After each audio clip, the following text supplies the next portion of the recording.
First things first, I want to say that Eminem has two alter egos, and Marshall will now tell you all about it. Eminem is the rapper.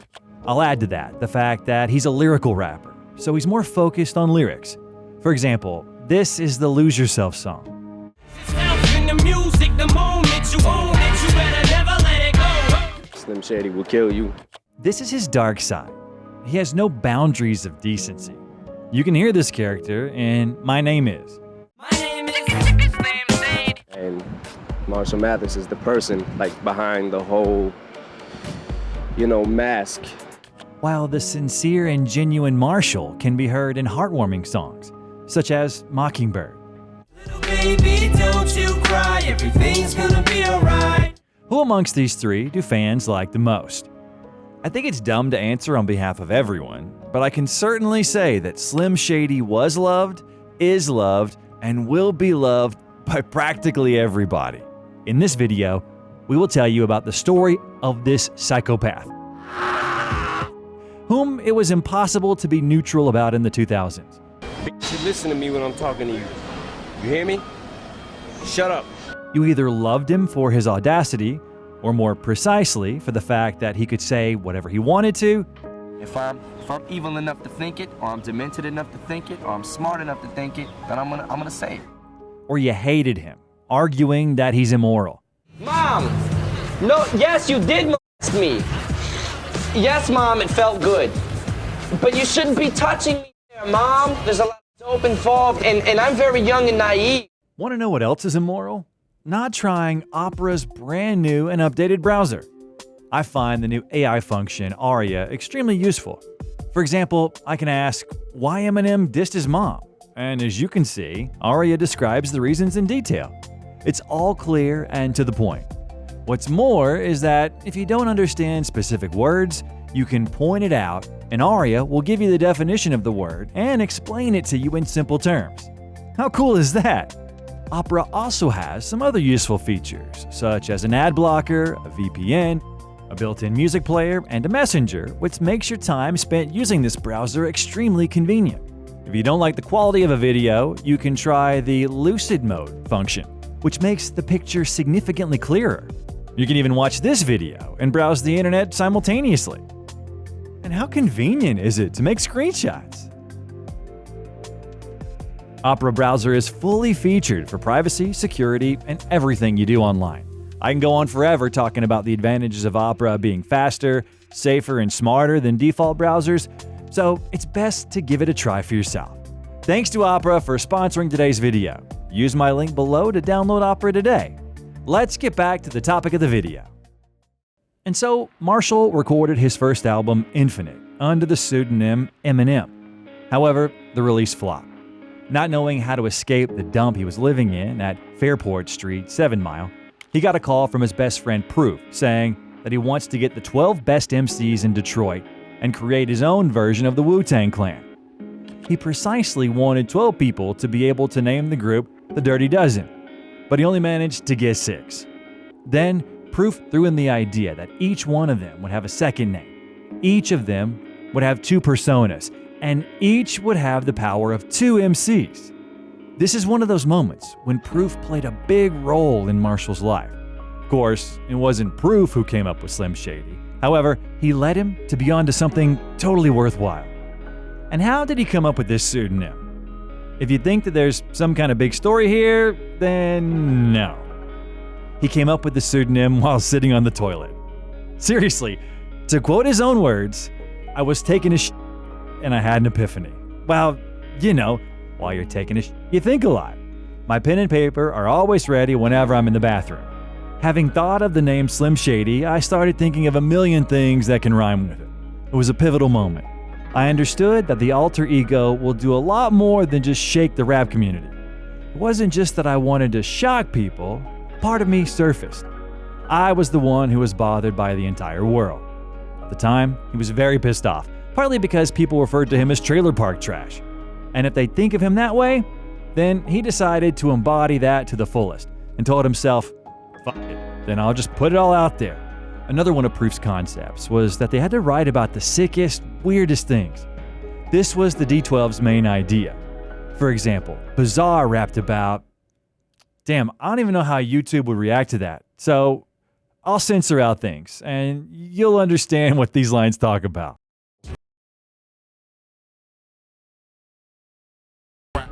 Generally speaking, this is where their style came from. Of course, they didn't want to go as hard as Bizarre did, but each of them wanted to be heard in their own way and just rap about the most shocking things that one could only think about. We most likely heard Shady for the first time on the Underground EP from D12 in the track called Filthy. Even despite the fact that this was never stated officially, it became known from the style that this was far from Eminem from Infinite. Plans for the casket. Your head lands in a basket. A dead man's in a plastic. I got red hands and the mask fit. I greet the gents and ladies. I spoil loyal fans. I foil your plans and leave fluids leaking like oil pans. Eminem first appeared in the role of Shady in his own hometown, Detroit, at a place called The Fat House in the year 1997. Maybe I'm wrong, but I was put on this earth to make your baby mama strong. You wanna go this baby on your wrong and eating alcoholic beverage. Looting all of my leverage. When I'm beside the first national bank broken that bridge. And now we'll move on to the Slim Shady EP, which was released at the end of 1997, where Marshall begins talking about some insane stuff, which the whole world will talk about and even attempt to silence him. I want to grab people's attention. Like if my song is playing in the background and somebody's having a conversation, I want them to stop and go, what the did he just say? Yo, turn the radio up. You know what I'm saying? I already stand out. I'm not necessarily a normal person, I feel like.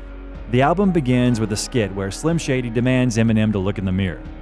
The idea of Slim Shady always centered around a mirror. When Marshall looked in a mirror, he could see Slim Shady.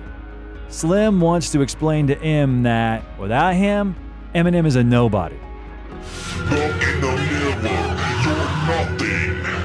you're nothing without me. Which is why in the first track of this EP, in Low Down Dirty, he himself could not accept the fact that Eminem and Slim Shady are now together. Inebriated till my stress is alleviated. How in the Eminem and Shady be related? It's also worth noting that it's not only the text that differs, but the tone of voice as well. If we hear the Infinite album and Slim Shady, then you'd hear the difference. Even Eminem himself does not know where this comes from. It's possible that it's because he was walking around the streets pretending to be his own friend, for some reason, began rapping like this. Somebody better test me, cause I don't wanna get messy, especially when I step inside this dead freshly. However, Eminem did not want to just talk about crazy topics. If he were to do so, then he would need to be some sort of lyrical acrobat to connect syllables and make sense, such as in Just Don't Give a F, for example. There, he talks about what he did with the swimming team, and he said not to perceive him like a comedian. The women's swim team, don't take me for a joke, I'm no comedian. That video didn't do too well. To this day, I can't understand why. What, MTV doesn't want to play it? What kind of world is this? What kind of sick world do you guys live in that I don't? This track with the music video ended up being in a reissued release that eventually became the Slim Shady LP. Dre heard Eminem's music and they began working together, even though Dre was told that it was not worth getting involved with Eminem, explaining that he's an extremely provocative rapper. However, that's exactly what the producer liked about him. Can you prove that this is the real Eminem? I guess. There you go.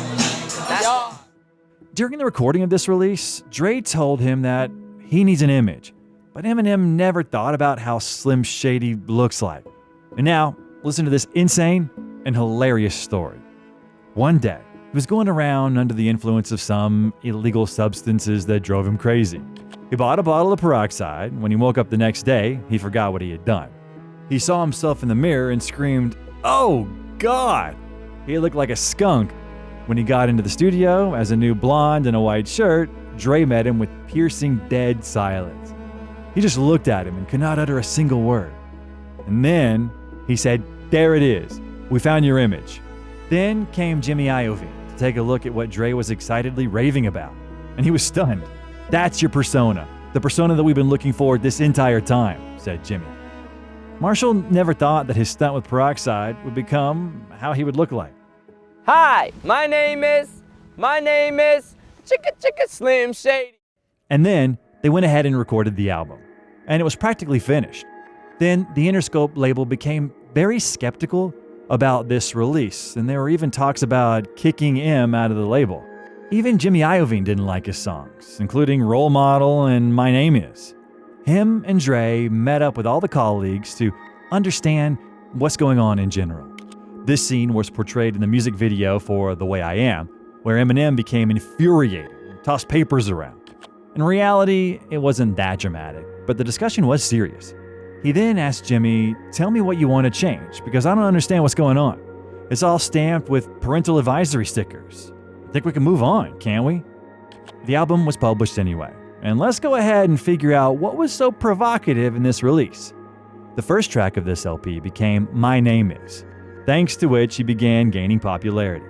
And, of course, it included a lot of shit. The openly gay musician Labi Siffre, whose song I Gotta was sampled for My Name Is. He insisted that this line gets changed, even though, for the rapper, this was just a line. Because of this, Marshall would later on be labeled as a homophobe, which is why he changed it to "Thanks a lot, next semester I'll be 35. He also went after Pamela Anderson, saying that he's so hard and knocked her clothes backwards like crisscross. This line was also changed to that he didn't know that silicone breasts are that soft. A lot of rappers don't want to, or just a lot of groups in general, don't want to burn bridges. Yeah. Like, I don't want to say this about this person because what if I meet them or whatever. I don't think like that. I think like if there's a reason for me to burn a bridge, then I obviously don't want to speak to you ever in my life, you know? But in my opinion, the most intense lines are the ones about his mom, whose name is Debbie. He said that she uses more drugs than he does, but what offended her most are the following words. How you gonna breastfeed me, Mom? You ain't got no... In her book, she said, "This line was horrible and upsetting because I'd contracted toxemia blood poisoning when I gave birth to him and hadn't been able to breastfeed." It's worth noting that this Slim Shady persona is based on his childhood trauma. After all, when Marshall Mathers was just a child, his dad left the family. Some of his family members committed suicide, and he was bullied at school. So, in this release, there were tracks where he shared real-life sad stories. In If I Had, he talks about how he's tired of being poor. White trash, broken, always poor. Tired of taking pop bottles back to the party store. He also talks about an awful incident at a school bathroom when an older student called D'Angelo Bailey beat him up so hard that Marshall thought he wouldn't make it out alive. I tried to plead and tell him we shouldn't be, but he just wouldn't leave. He kept choking me and I couldn't breathe. Eminem thinks that, as a matter of fact, each one of us has a lighter side and a darker one, which is why he strongly remembered the scene from the Animal House movie where there's a devil on one shoulder and an angel on another. There was a plot there where the devil was making the guy sleep with a drunk girl, while the angel discouraged him from this idea.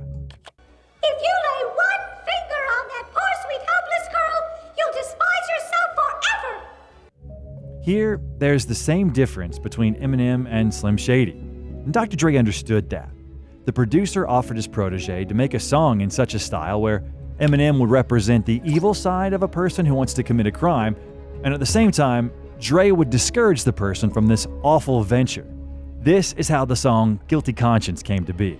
Now all you gotta do is nibble on this little chicken's earlobe. Yo, this girl's only 15 years old. There's the good half of you and there's the bad half of you. And 99% of the time, especially in America, the bad half always wins. And this evil itself can sometimes strongly take over Marshall, to the point where he would be led to recording 97 Bonnie and Clyde, where he asked his daughter to help him get rid of her mom's body and throw it in the ocean. The most interesting thing about it is the song includes vocals by Haley, which seriously angered Kim. Mama's messy, ain't she? We'll let it wash off in the water and me and you can play by ourselves, can't we? And generally speaking, the public started to like this wild Slim Shady. I think it's going to change hip-hop. He's a Detroit boy. Love that. In the following year, and more precisely in the year 2000 already, Eminem released the Marshall Mathers LP.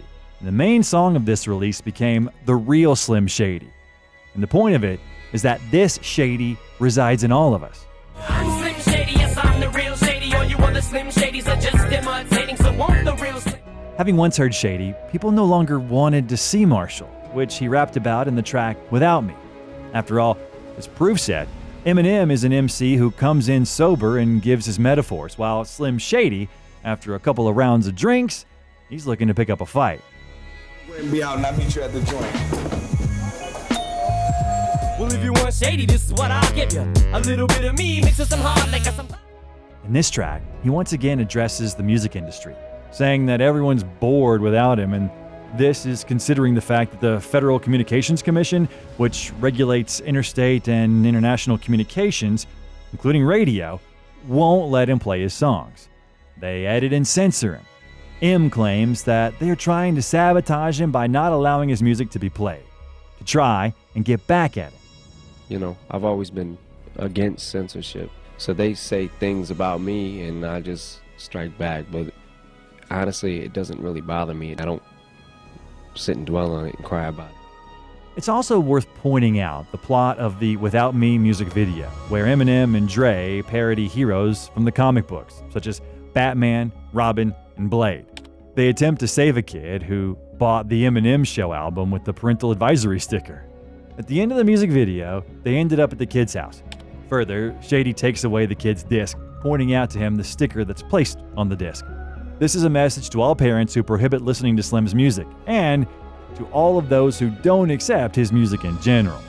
I think the older people are tending to take my dish too literal, you know, but I don't care. It's funny to me, you know what I'm saying? Because if I say my fucking brain fell out of my skull and they really believe it, you know what I'm saying? And what's wrong with them? I'm bringing you into Slim Shady's world. If you don't want to come into Slim Shady's world, don't come. Shady kept going hard in the music industry and wreaked havoc with his next album, Encore, where the main single became Just Lose It, which quickly became a phenomenon. The music video itself is a wild ride filled with hilarious parodies of pop culture icons. We see how Shady fights with MC Hammer, Pee Wee Herman, Madonna, Blink-182, and even Santa Claus, with a cameo from Tony Cox from Bad Santa. However, not everything looks as positive at first glance. This work sparked controversy because of the harsh references of Michael Jackson's work, his appearance, and even his accusations of child molestation. I'm gonna make you dance, get your chance. Yeah, boy, shake that thing. Oops, I mean girl. Jackson was most of all offended by the last scene, where he's sitting in bed surrounded by little children. The pop singer called on all of the TV music channels to remove the music video from the air. Otherwise, he would sue Eminem. Only one channel agreed to drop the music video. Was pretty painful as an artist to another artist. And it's sad, but he should be ashamed of himself, what he's doing. It was making no personal judgment on Michael Jackson. It was not, you know what I'm saying? Like, it was completely meant to be all in jest. Before this music video, the real Slim Shady stood up and made fun of Michael Jackson by dangling a baby doll over a hotel balcony in Glasgow. He also wore a surgical mask over his face in an obvious swipe at Jackson, who caused a furor when he held his baby son Prince Michael II over a balcony railing in Berlin. In addition to various jabs at the pop artist, Slim Shady, of course, had beef with rappers, whose careers he destroyed. Just so you can understand, it even got to the point of driving them to tears. I don't want to go through, I don't want to talk about it no more. I don't want for 22 years, every time I do an interview, they ask me about Eminem. The f*** want me to do? This is Benzino emotionally crying, and I'll tell you why right now. Just so that you can understand, he was trolled for decades because of the fact that after the beef with Eminem, his career hit rock bottom. The battle began when Eminem dissed The Source magazine, which gave the Marshall Mathers LP album a rating of 2 out of 5, and Benzino was one of the creators of the publication. He said that M should be thankful that he ended up in a column in the magazine in 1998, which gave Marshall's career a jumpstart. Eminem released one of the best diss tracks under the name Nail in the Coffin. He completely ridiculed Benzino, including his age, his pseudo-gangster persona, and him as a bad businessman. You'll never have no security. You'll never be famous. You'll never know what it's like to be rich. Life's a bitch, ain't it? Benzino later released the Die Another Day diss track, where the Boston rapper threatened his daughter. Eminem's family was often mentioned by the rapper in his diss tracks. Tell Haley it ain't safe no more. Daddy better watch your back at the candy store. The beef later died down, and in 2012, Benzino said that he wasn't right about his statements about his family and apologized. But of course, M did not forgive. With his neck, how the f is that? How can I go with something he doesn't have? Not only was Benzino not able to bounce back after nailing the coffin, but he also had to quit The Source in 2005. He tried getting back into rap, but was unsuccessful. He gets trolled in the comments where Eminem gets mentioned. Up to now, Benzino is still asked about that beef, and he was so fed up with it that he couldn't hold back his tears. In that same year of 2005, an unexpected turn of events took place. Eminem killed Slim Shady. In the When I'm Gone song, M says, Shady made me, but tonight Shady's rockabye baby. When I'm gone, just carry on. In other words, Eminem admits that he no longer wants such a life.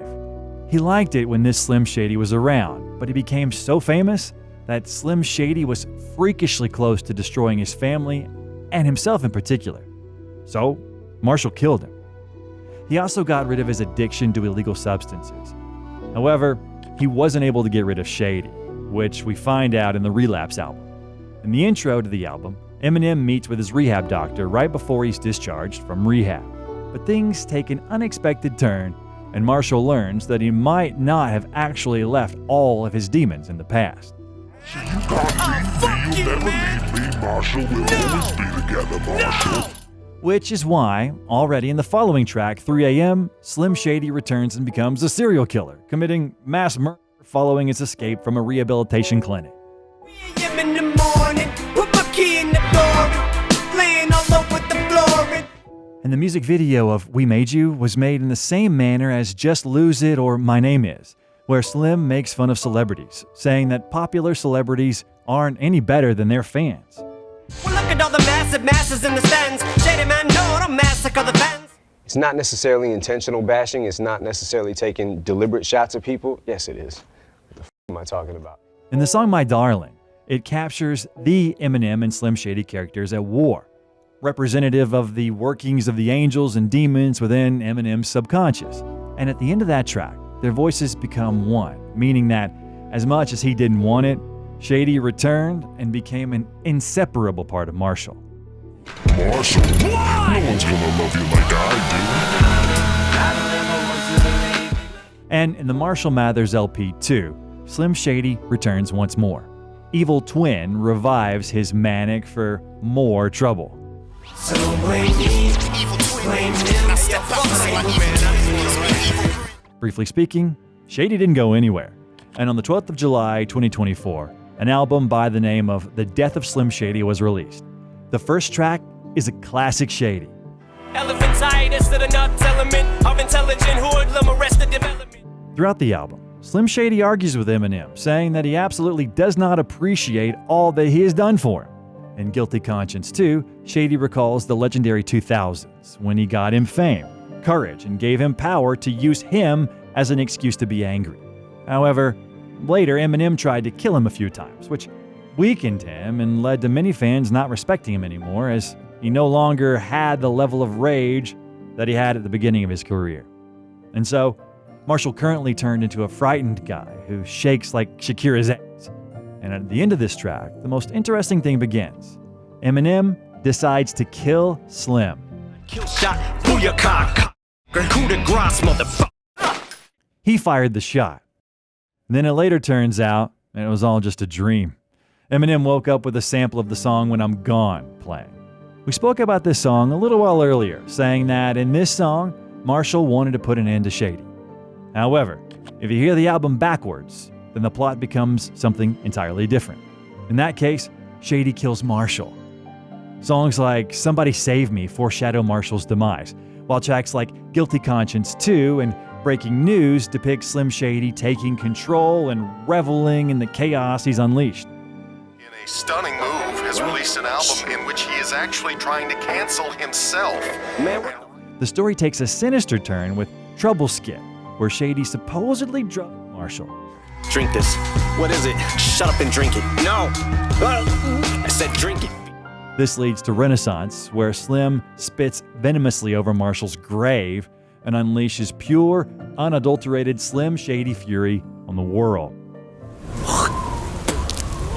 Elephantitis to the nuts element of intelligent hoodlum arrested development. Once, Eminem said that as long as there's Eminem, Slim Shady will live. Which is why I think that is the point of the album. That despite all the efforts of getting rid of this demon, Marshall will never be able to do it. How long will I be this way? Shady until my dying day, till I hang up the mic and it's time for me to say. The next video that I want to recommend you watch is the documentary film about Dr. Dre. Thanks everyone for watching. If you liked the video, hit the like button and also don't forget to subscribe to the channel. And see you soon.